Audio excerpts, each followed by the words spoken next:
Hey guys, it's Derek here with Iota Outdoors, and today I'm going to show you how to install our Triad ring and base set. So what I've got here is I've got our Triad kit as well as the new toric scope here from Triad. Got a lot of neat features on this scope here.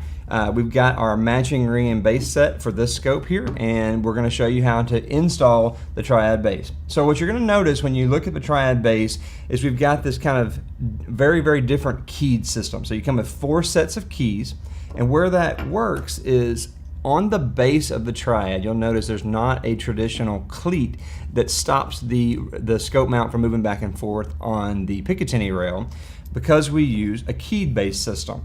So what you'll see is you'll see 4 sets of keys. One is going to be marked WVR, and that's for that Weaver bases. The other 3 sets are for a traditional Picatinny style. So what you'll notice is they're engraved on the top. We have one that's marked 0, which that is our nominal key.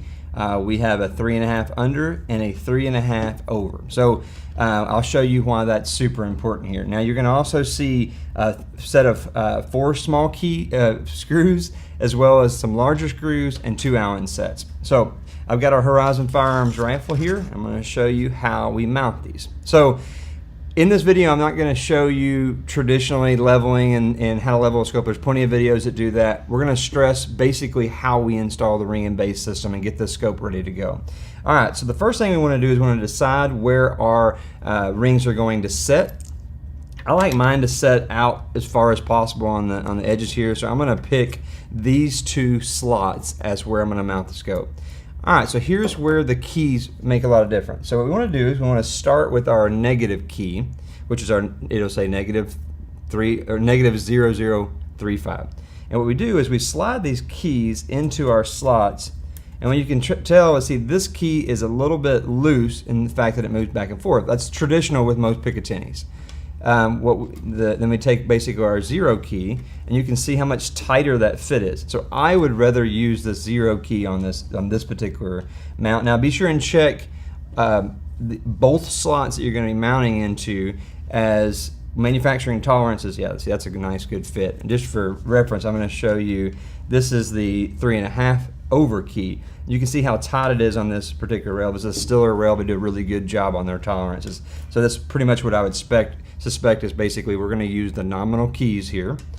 So the next piece of that is we know that's where they're going to go. We're going to install them in our ring and base set. So it's got a little wedge here chamfered. You want to install it with the numbers facing up. Just goes directly in like that. And then we're going to drop 2 screws in from the top. So we got our small screw there. And then we're just going to tighten those. All the torque specs are in the manual that comes with your ring and base set, but here on the keys we just want to get them nice and snug, as this is where a lot of the recoil is going to be taken with your rifle. Now the wedge based system that we use, people always ask, well, is it going to break or we're going to have issues with the recoil? No, because of the shape of these on chamfered down, they actually suck down and have a really nice fit. Got a big wide edge where the recoil is. So put these down in here. All right, so we got those installed. So now we're ready to put our bases on. Now the bases have a little, you can see kind of a little hinge here, and we do that on purpose because with these Picatinnies, instead of being a traditional clamp on the side, we want it to actually clamp on the side and suck down on the Picatinny rail. So I like to mount my wedges on the opposite side of the port. So what I'm going to do is pull that over. Yeah, you can feel it nice and snug there. There as well. We go to usually 25 inch-pounds, so I'm just going to do it with the installed Allen wrench here. Just get them nice and hand snug first.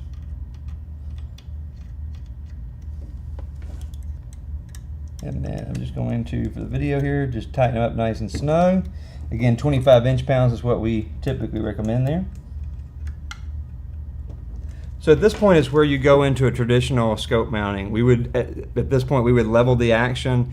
We would actually level the scope itself. And what we like to do is 2 different things when we level the scope. We like to level off the turrets, as well as if you can get a flat surface in here to level off the bottom of the scope. Get that fit about like you want it. And what you'll notice is these rings have a nice tight grab to the ring and base there. And so if you feel like the scope's a little bit off of the bases, just wait until you get everything tightened down. So we're gonna get the ring sets on here. And then what I like to do is I like to go through and start all 4 ring and base sets here, or all 4 screws, excuse me. And the way I do it, that I think makes it a little bit easier, is I always go half step back. So I turn it to loosen just a little bit. You can feel the screw catch in the slot real easy that way, where you don't have to risk cross threading like that. I'm gonna do these last 2 here, and then we'll get her tightened up.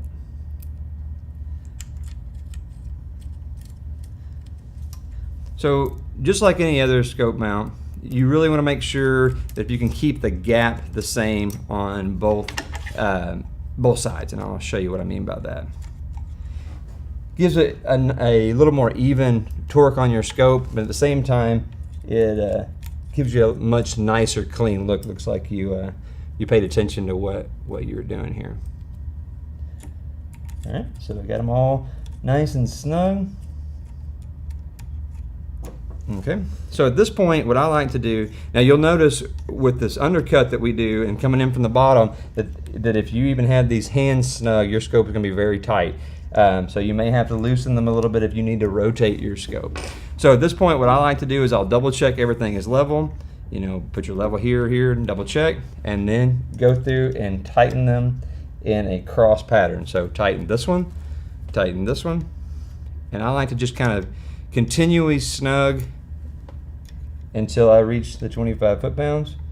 Again, I like to use a fat wrench to make sure I get the right torque, but you can do it here just by hand with the Allen wrench provided. Get these tucked down and we're almost done.